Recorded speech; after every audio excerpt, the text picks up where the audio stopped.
Hello tout le monde et bienvenue dans cette nouvelle vidéo et même nouvelle série de vidéos puisqu'il va y avoir 5 vidéos sur les coliques de Vlan, donc 3 vlogs et ensuite une vidéo à propos des frais veto où je vais aussi vous parler d'assurance etc. parce que vous avez été nombreux à me poser des questions là-dessus, et une vidéo communication animale puisque ça fait longtemps que je dois vous parler de la communication animale et que là j'ai un rapport de com qui a été fait du coup pendant les coliques qui peut être intéressant, que j'aimerais bien vous partager. Donc pour cette vidéo aujourd'hui, on va être un peu plus sur une story time que sur un vlog parce que vraiment, ça a été très compliqué de filmer. Du coup, je me suis dit je vais partager ça parce que je suis sûre qu'il y aura des choses à apprendre pour tout le monde et que ça pourra éviter à d'autres d'avoir le même genre de problème et peut-être donner plus de pistes de réflexion, etc. Mais vraiment, j'ai eu vachement de mal à vlogger sur cette journée parce que c'était... Enfin, c'était pas prévu et j'étais en panique complète, vraiment, c'était... Vous allez voir hein, sur les images, mais j'ai quand même quelques images. Mais en fait, après, je me suis posée chez moi et je vous ai fait un peu une story time sur lesquelles j'ai collé les images de la journée. C'était une catastrophe. Ensuite, vous aurez un deuxième vlog qui, cette fois-ci, sera vraiment un vlog où j'ai pris le temps de filmer et où vous allez voir encore de multiples rebondissements, on va dire, dans l'affaire des coliques. Et ensuite, un troisième vlog, là je vous explique pas du tout ce que c'est très particulier. Et du coup ça vous verrez directement, je pense, dans la vidéo. Voilà, donc pour la story time, j'ai parlé 10 000 ans. J'ai coupé énormément de morceaux, donc juste pour vous refaire l'intro de la story time, parce que sinon elle durait 5 ans. En gros, Vlan, ça fait 1 an et demi du coup depuis l'été 2018 qu'on a déménagé dans le sud. Et depuis ce temps-là, il a plutôt des diarrhées chroniques. On a essayé de comprendre pourquoi, on a testé plein de trucs en fait pour arrêter ça. Et à chaque fois, ça a marché un peu ou pas trop, mais ça ne durait pas en tout cas. J'en ai beaucoup parlé au veto et ils me donnaient pas vraiment de solution concrète. Ils me disaient tiens, essaye ci, essaye ça. J'ai essayé plein de trucs et il n'y a rien qui marchait vraiment. Donc ça, c'est un problème. Les diarrhées qu'il a, c'est un truc différent, mais il y a cette problématique. Et en plus, il m'a fait du coup cette fameuse colique. Enfin, la première du moins dans cette vidéo, puisque vous allez voir qu'on ne va pas en rester là. Voilà, je vous laisse avec la vidéo. J'ai fait une crise de panique. 3h39. Et je me suis enfoncée dans un arbre.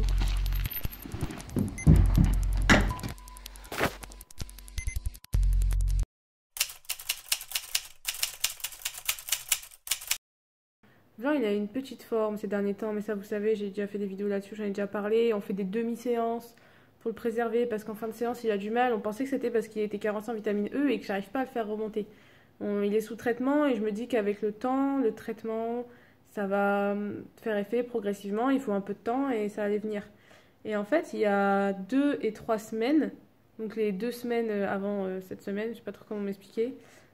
En gros, il allait super bien, genre de mieux en mieux et j'étais là waouh trop bien, il reprenait de l'état, il était beau et tout allait bien et ça se voyait même au travail, il se donnait plus, il y avait plus d'énergie, c'était trop bien et physiquement ça se voyait aussi. Du coup je me suis dit c'est bon, le traitement il a enfin fait effet, ça y est il commence à en ressortir et tout ça et j'étais contente. Ensuite on a fait le concours sur 2 jours qui s'est super bien passé, il avait la pêche, enfin le deuxième jour il était encore plus en forme que le premier jour, je comprenais pas, enfin il était trop bien. Et en fait après les 2 jours d'après je l'ai tondu et du coup il a fait du repos, j'ai fait des balades accrues mais c'est tout.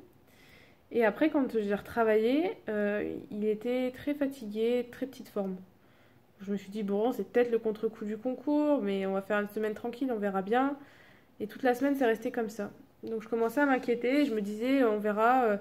Là, je vais leur laisser quelques jours tranquilles et on verra la semaine prochaine comment il est. Et en fait, là, ce midi, il y a mon coach qui m'appelle pour me dire que Vlan était couché et qu'ils l'ont mis dehors au paddock pour qu'il marche, mais qu'il fallait que je vienne quand même assez rapidement. Moi, j'avais prévu d'y aller vers 14h et tout, donc à 12h30, j'y vais. Et en effet, il est pas bien, il mange pas, il boit pas. Moi, normalement, je devais partir en week-end. J'avais un truc important à faire ce week-end. Et j'avais partir à 16h et je me dis, écoute, je vais pas attendre que potentiellement il s'aggrave. J'ai appelé le veto tout de suite. Même si c'est samedi que je vais payer une blinde et tout, je m'en fous. J'appelle le veto tout de suite. Parce qu'en fait, la clinique vétérinaire avec laquelle on travaille, ils sont très bien, mais ils habitent loin. Ils ont plus d'1 heure de route, 1h30 environ pour venir. Donc je l'ai appelée tout de suite. Donc elle est arrivée 1h30 après. Elle l'a regardé et elle m'a dit que il a fait un tout petit crottin. Elle lui a fait une palpation rectale, hein, donc dans les fesses. Et les crottins étaient un peu durs, un peu secs, mais pas non plus dingues. Il a fait un tout petit crottin et tout. On lui a mis de la calmagine aussi avant qu'elle arrive parce qu'il commençait à pas être ouf. Et du coup, il commençait à remanger un peu, mais léger, vraiment léger. Donc voilà, la veto repart, elle me dit ce qu'il faut faire, etc. Je fais, et puis j'ai l'impression que ça va quand même pas mieux. Je devais aller chercher un thermomètre, donc je vais chercher le thermomètre, les carottes et tout ça.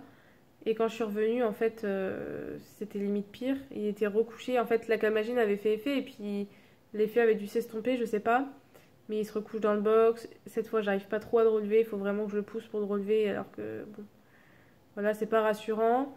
Et en fait, du coup, j'ai rappelé la veto et pareil, elle avait encore 1h30 de route. Et donc, elle m'a conseillé soit de l'amener à la clinique, soit de trouver un autre veto plus proche. On a trouvé un autre veto plus proche qui est venu. Et là, en fait, il a dit qu'il était vraiment en colique.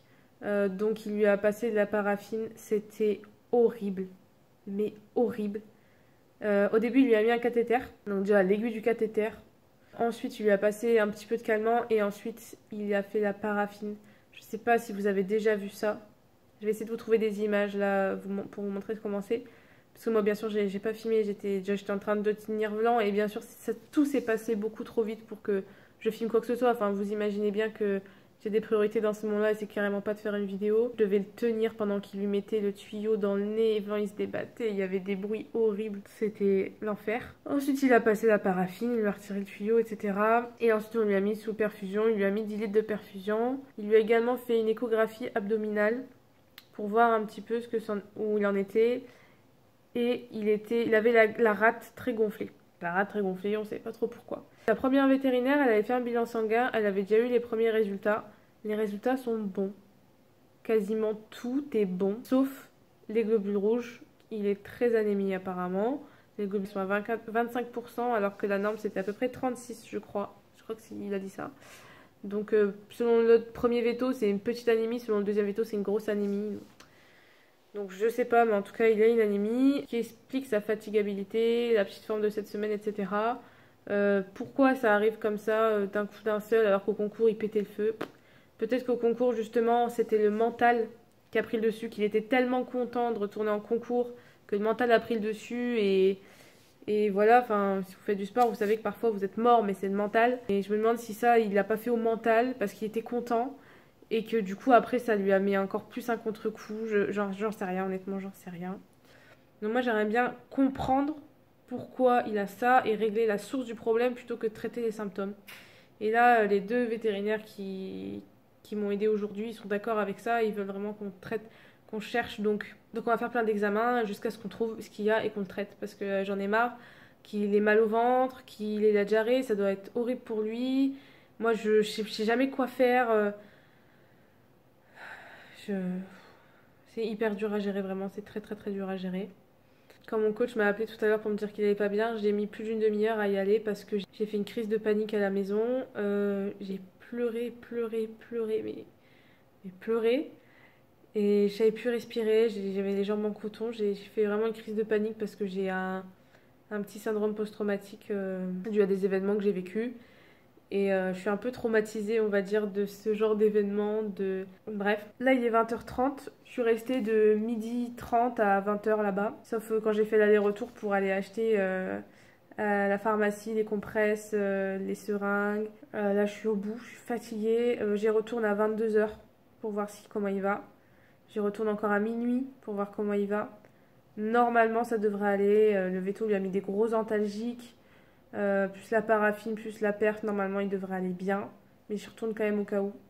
Si jamais à minuit il va vraiment bien, normalement j'y retourne plus avant demain matin à 9h.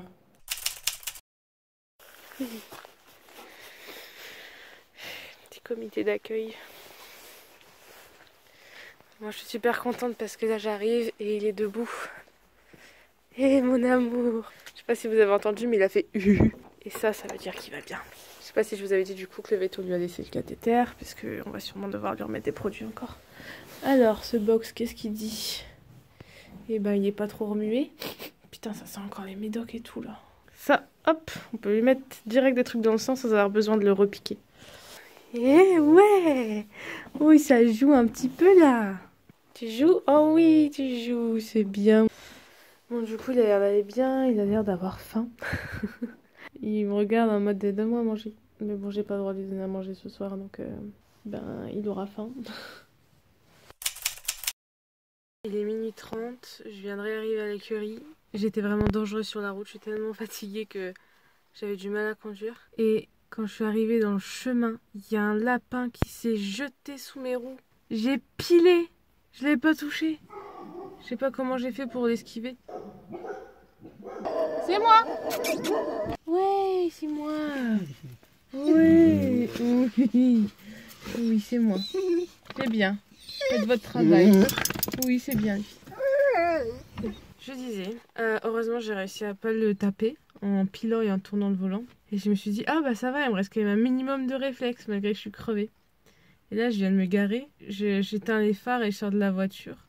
Et je sens que la voiture elle part en avant. Et je me dis, waouh, j'ai vraiment la tête qui tourne parce que tout à l'heure je voyais un peu flou. Je suis très fatiguée. Si vous voulez que je vous raconte ma vie. Ça fait 2 semaines que je dors moins de 6 heures par nuit parce que j'arrive plus à dormir. Et je comptais vraiment sur ce week-end pour me reposer, bah c'est raté. Et du coup je suis vraiment épuisée physiquement et psychologiquement, là genre je suis à bout. Et du coup je me dis, je sens que je pars en avant et je me dis putain je suis vraiment fatiguée quoi, j'ai vraiment des...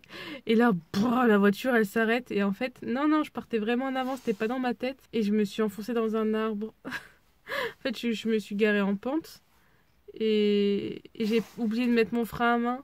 Et la voiture, elle est partie jusqu'à dans un arbre. Alors heureusement, c'est pas descendu beaucoup de pentes, donc ça va, j'avais pas pris beaucoup d'élan et la voiture a rien, je pense. De toute façon, je m'en fous, c'est bon, je suis trop fatiguée.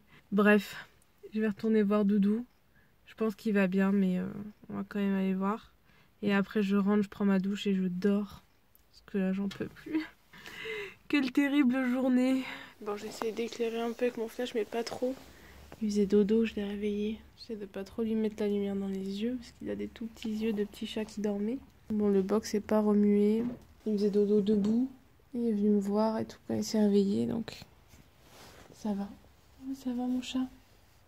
Oh oui, je suis désolée de t'avoir réveillé. Ah, le cathéter, tiens, qui est collé à moi, je peux vous le montrer. Il est cousu dans sa peau, c'est dégueu.